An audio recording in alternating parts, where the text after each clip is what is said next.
how to open YouTube audio library on mobile.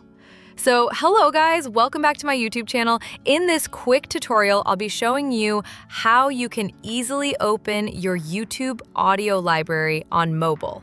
So first thing first, just head over to your YouTube application and make sure you are logged into your account. Then simply select the profile icon at the bottom right corner. Now select the settings or gear icon at the top right corner.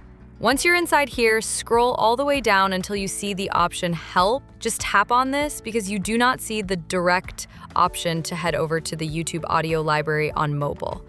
Next, click on the search bar and simply search for audio. Once you search for audio, you should get the recommendation option that is use music and sound effects. At the top, just tap on that.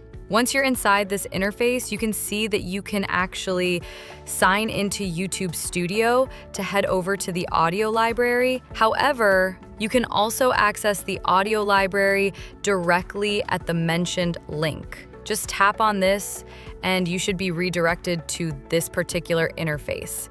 You will now see that you need to get the YouTube Studio app.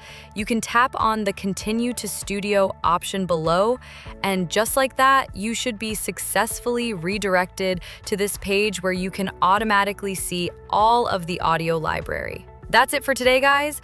I hope this video was informational. If it was, don't forget to like and subscribe to the channel. See you on the next one.